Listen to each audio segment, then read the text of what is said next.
안녕하세요. 험블브레인 마케팅 연구소 정준우입니다. 반갑습니다. 오늘은 기본의 자세에 대해서 잠깐 이야기를 해볼까 합니다.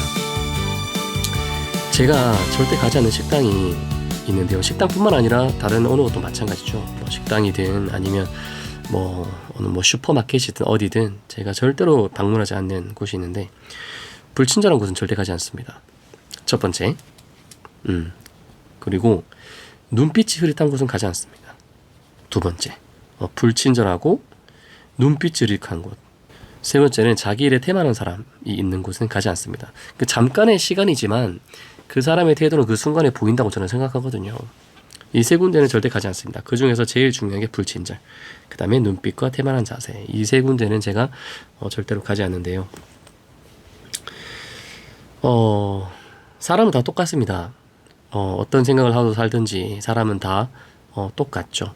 피곤하면 눕고 싶고, 누우면 자고 싶고, 배고프면 먹고 싶고, 예쁜 여자를 보면 저 여자 한번 만나보고 싶다 생각이 들고, 잘생긴 남자를 보면 저 남자 만나보고 싶다 그런 생각이 들고, 사람이 다 똑같죠. 물론 그 중에서 그거를 얼마나 윤리적으로 선택하느냐, 혹은 얼마나 거기에서 조금 더 전략적으로 접근하느냐, 무슨 일을 하든지 간에 그런 데서 차이가 있을 뿐, 인간이라는 점에서 혹은 생명체라는 점에서 모든 인간은 똑같죠. 그렇기 때문에 불친절하거나 눈빛이 흐리멍텅하거나 태만한 사람들과는 어울리고 싶은 사람이 없겠죠. 장사를 하는 것 혹은 사업을 하는 것도 마찬가지입니다. 제가 근처에 집에서 가까운 곳에 어느 학원이 있습니다. 거의 한 10년 전에 제가 그 학원 앞에 잠깐 주차를 해두고 커피를 사러 갔던가 그랬던 것 같아요. 갔었는데 전화가 오는 거예요. 전화가 와서 누구신데 감히 우리 집 앞에 주차를 했느냐, 이런 전화였거든요. 그래서 죄송하다고 금방 빼드리겠다고 하고 나가서 차를 빼면서, 제가 그때 다른 사업체를 운영하고 있었기 때문에 명함을 드렸습니다.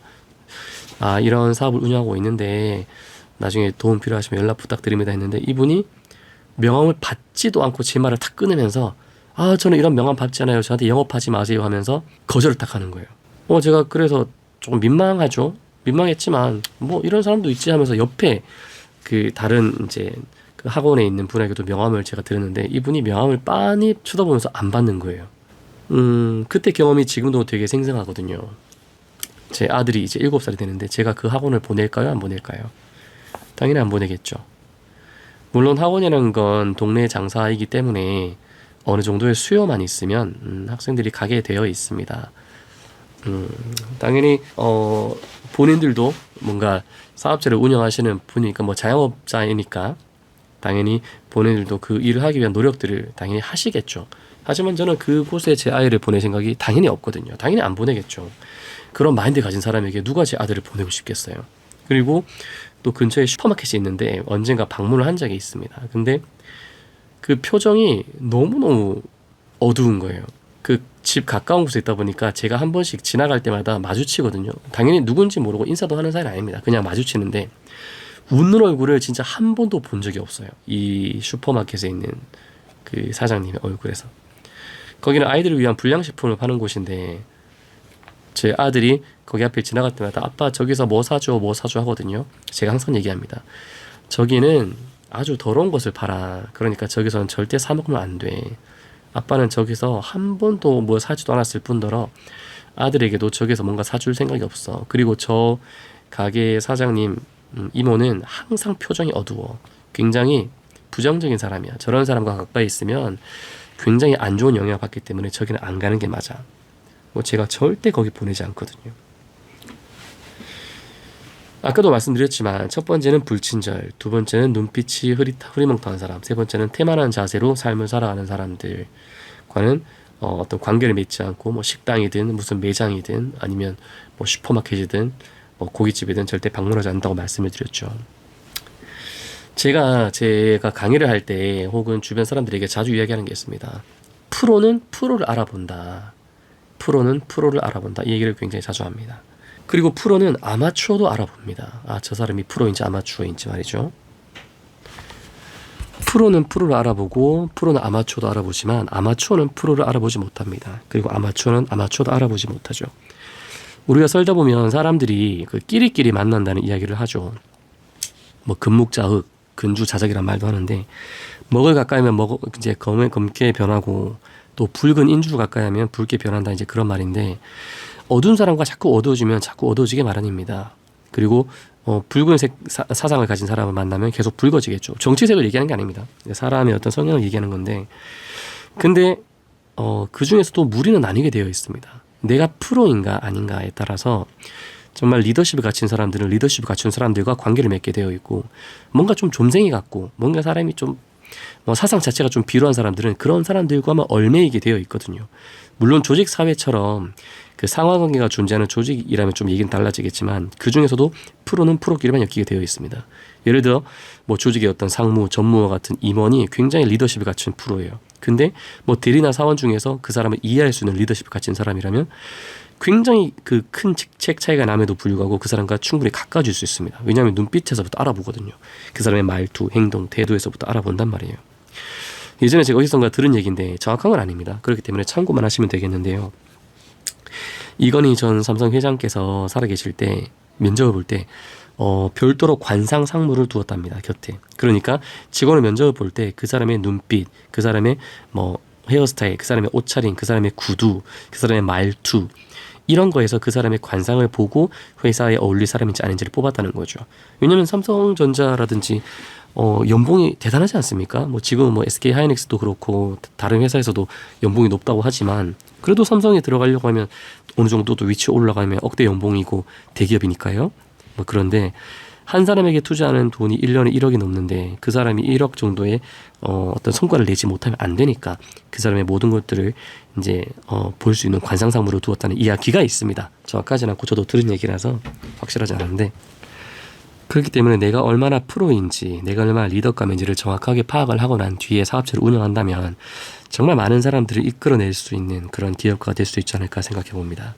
그 세스 고딘이라고 하는 분이 있습니다. 자기 변화 경영자 그리고 작가로도 유명하죠. 그리고 어떤 기업가로도 굉장히 유명한 분인데 보랏빛 쏘가 온다라고 하는 책을 써서 굉장히 유명세를 떨친 분이죠.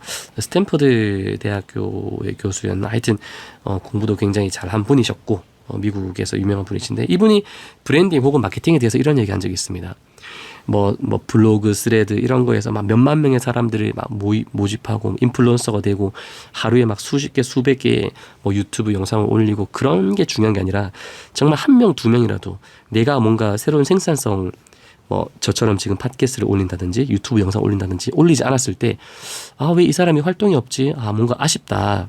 이 사람이 왜 뭔가 뉴스레터를 발행하지 않지? 이 사람 얘기 더 듣고 싶은데 라고 할 만한 그런 사람이 된다면 정말 한두 명, 두세 명이라도 나를 조금 원하는 사람이 있다면 그것만으로도 충분히 마케팅과 브랜딩은 성공했다고 할 수 있다라는 이야기를 한 바 있습니다.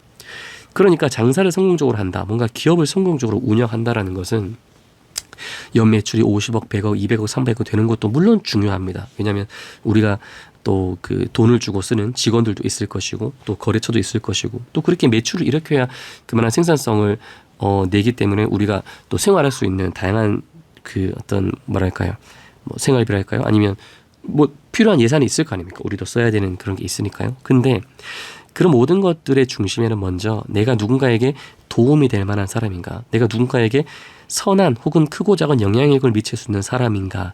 그 부분에 대해서 먼저 깊게 관조해봐야 된다고 저는 생각합니다. 그게 되면 저 식당은 진짜 굉장히 친절하다. 아니면 저 식당은 왠지 뭔가 좀 믿음이 가, 신뢰가 가. 저 매장은 하여튼 뭔가 좀 빠릿빠릿해. 이제 그런 게 사람들의 인식에 박히면 훨씬 지금보다 크게 사업체를 운영할 수 있고 원활하게 움직일 수 있거든요. 제가 잘 아는 한 수백억 매출을 일으키는 어느 이제 그 회사가 있습니다.